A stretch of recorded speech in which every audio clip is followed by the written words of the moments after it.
Anda. Assalamualaikum warahmatullahi wabarakatuh. Alhamdulillahi rabbil alamin wa bihi nasta'inu ala umuri dunya waddin. Nusalli wa nusallimu ala rasulihil amin sayyidina Muhammadin wa ala alihi wa sahbihi ajma'in, amma ba'du. Kali ini kami ingin mengupas tuntas tentang masalah yang selalu digembor-gemborkan oleh kaum-kaum sebelah, di mana mereka selalu berteriak tentang masalah definisi bid'ah, dan ini sebenarnya cikal bakal ataupun penyebab di mana mereka itu gampang memvonis sesuatu yang tidak pernah dilakukan oleh Nabi Muhammad SAW. Oleh mereka disebut bid'ah atau oleh mereka disebut dan dituding sebagai kesesatan. Sekarang mari kita bahas tuntas ini, teman-teman. Benarkah definisi bid'ah adalah sesuatu yang tidak pernah dilakukan Nabi? Dalam artian lebih spesifik lagi, kaum-kaum Wahabi itu kan menerjemah ataupun mendefinisikan bid'ah yaitu sebagai sesuatu yang tidak pernah dilakukan Nabi, yaitu malam yaf'alhu Rasul sallallahu alaihi wasallam. Jadi sesuatu yang tidak pernah dilakukan oleh Nabi Muhammad sallallahu alaihi wasallam mereka sebut bid'ah. Benarkah demikian? Nabi sallallahu alaihi wasallam bersabda, "Shallu kama ra'aitumuni usolli." Sholatlah kalian sebagaimana kalian melihat saya sholat. Pertanyaan saya adalah, ketika Nabi Muhammad SAW, contoh pada waktu sholat maghrib, habis selesai membaca surah Al-Fatihah, ternyata Nabi membaca Al-Kafirun, seumpama ini membaca Al-Kafirun. Pertanyaannya adalah, ada orang Islam melakukan sholat maghrib setelah dia membaca surah Al-Fatihah, kemudian ia membaca surat An-Nisa, apakah dia disebut pelaku bid'ah? Karena Nabi ketika sholat maghrib setelah selesai Al-Fatihah ternyata Nabi membaca Al-Kafirun. Apakah seperti ini yang dimaksud bid'ah, teman-teman? Sedangkan pemahaman hadis itu sangat jelas kan, "Shallu kama ra'aitumuni usolli." Sholatlah kalian seperti halnya kalian melihat saya sholat. Ternyata ketika sholat maghrib Nabi setelah selesai membaca Al-Fatihah akan membaca Al-Kafirun. Loh, kok ada orang yang setelah selesai Al-Fatihah pada waktu sholat maghrib dia membaca An-Nisa ataupun Al-Baqarah? Ini kan sudah berbeda dengan sholat Nabi, teman-teman. Tapi apakah berani kita mengatakan itu bid'ah? Jadi apa pengertian shallu kama ra'aitumuni usolli? Saya nanya sekarang, apa dalil kalian Wahabi ketika ada orang sholat maghrib setelah dia membaca Al-Fatihah dia membaca surat Al-Baqarah kek, surat Toha kek, surat Maryam kek, dinyatakan bukan pelaku bid'ah? Apa dalilnya?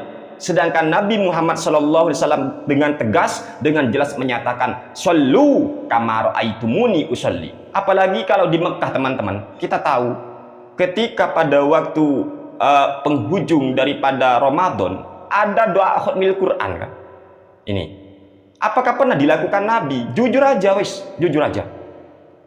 Jadi tidak semua apa yang tidak dilakukan Nabi itu bid'ah. Bahkan dalam kitab Tahdzibut Tahdzib yang dikarang oleh Imam Ibnu Hajar Al-Asqalani, beliau di sini menjelaskan, wa qala al-Kusmaihani sami'tul Farbariyah yaqulu qala li Muhammad bin Ismail ma wada'tu fi kitabis sahih haditsan illa tasaltu qabla dzalika wa shallaitu rak'ataini. Artinya, dan Imam Al-Kusmaihani beliau berkata, saya mendengar Al-Farbari beliau berkata, Muhammad bin Ismail atau Imam Al-Bukhari berkata kepadaku, ma wada'tu fi kitabis sahih haditsan, aku tidak pernah meletakkan dalam kitab sahihku ini sebuah hadis illa tasaltu qabla dzalika, sebelum aku mandi terlebih dahulu, wa shallaitu rak'ataini, dan sebelum aku sholat 2 rakaat.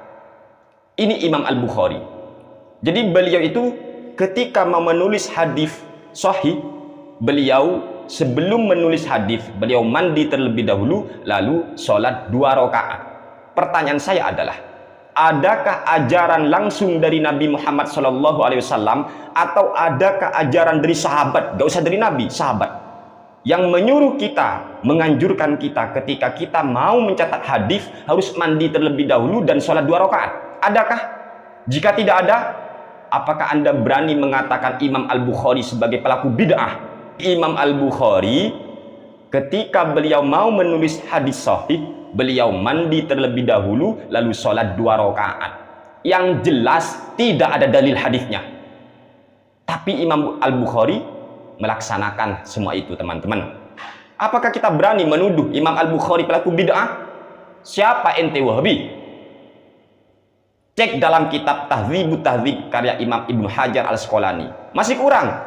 Cek dalam kitab Tabaqatul Huffaz karya daripada Imam As-Suyuti. Masih kurang. Cek juga dalam kitab Tahdzibul Asma' wal Lughat karya Imam An-Nawawi rahimahumullahu taala rahmatal abrar.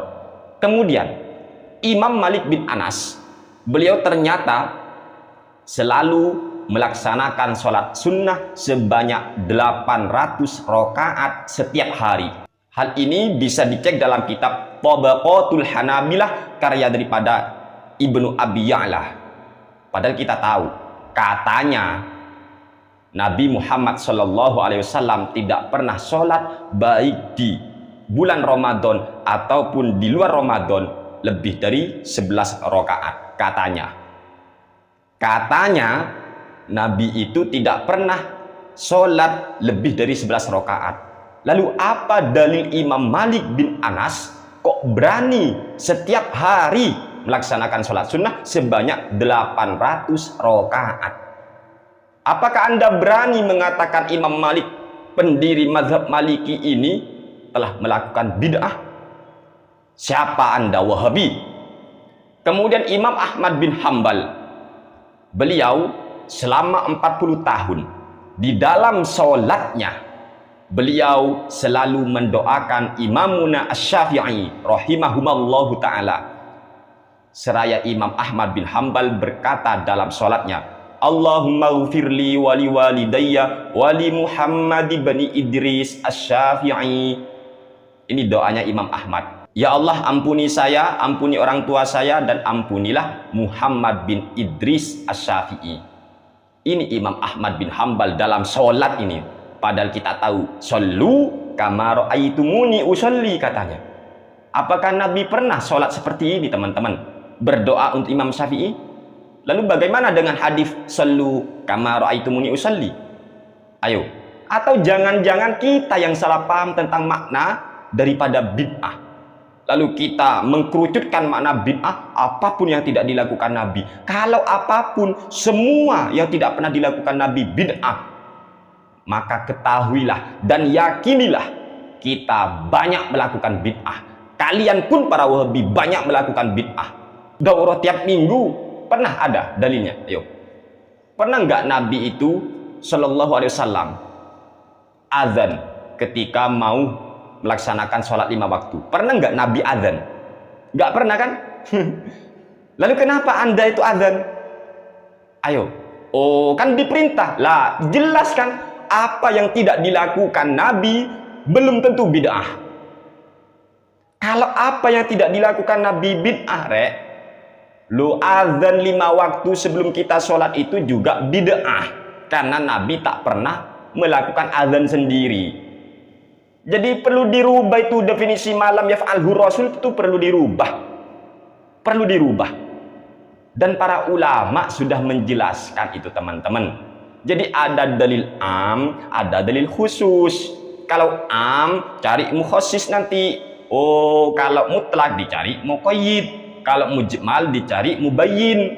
Gitu. Makanya memahami hadis itu kita tetap membutuhkan para ulama. Wahabi sendiri banyak melakukan bid'ah. Banyak melakukan bid'ah, rek. Gak usah lah, gak usah sembunyikan bid'ah kalian, Wahabi. Sudah terang benderang itu. Ulama-ulama Arab Saudi itu loh, ketika penghujung Ramadan, dia itu ternyata membaca doa khatmil Quran di dalam sholat itu. Padahal sholat, kata Nabi, Shollu kama ra'aitumuni usolli. Jangankan berdoa khatmil Quran, apakah Nabi pernah sholat seperti sholat orang Mekah sekarang ketika qiyamul Ramadan atau sholat tarawih? Dari Al-Baqarah diurut. Bahkan Nabi sendiri yang katanya meninggalkan sholat qiyamul Ramadan tadi atau tarawih itu tidak keluar Nabi, kan? Tidak lengkap 1 bulan Nabi itu, tidak lengkap 1 bulan Nabi. Tapi kita tetap melaksanakan, kan? Ayo. Makanya jangan definisikan bid'ah apapun yang tidak pernah dilakukan Nabi. Kita ceramah, Anda ceramah wabid di YouTube, itu juga bid'ah. Lalu Anda alasan, oh YouTube itu alat. Men, ketahuilah men, ya. Tidak ada di dunia ini yang tidak punya nilai ibadah, men. Dan ibadah harus sesuai dengan syariat, men. Paham ya? Dakwah itu bagian ibadah. Oh, bagian alat-alat beribadah. Ya. Sedekah itu ibadah. Ceramah itu ibadah. Menjadikan YouTube bahan dakwah ibadah. Kata siapa Anda alat? Lalu adakah alat selain untuk ibadah dan maksiat? Berarti semua di dunia ini tidak lepas dari nilai ibadah atau maksiat, men. Sudah, gak usah ngeles tok kon, ya. Ada bid'ah dunia, ada bid'ah akhirat. Kalau semua dalil harus dari Nabi, dalil harus dari Rasul, mana dalil Anda mengatakan, oh ada bid'ah dunia, ada bid'ah akhirat? Mana dalil Anda, men? Wahabi, tunjukkan dalilnya. Bahwa Nabi membagi bid'ah ada dua. Bid'ah dunia, ada bid'ah akhirat, ada bid'ah agama. Mana dalilnya? Dalil harus Al-Quran, dalil harus hadis. Jangan pakai Ibnu Taimiyah, jangan pakai Abdul Wahab, ya. Dalil harus hadis, apalagi jangan pakai Engkong Yazid. Dalil harus hadis. Katanya dalil harus hadis.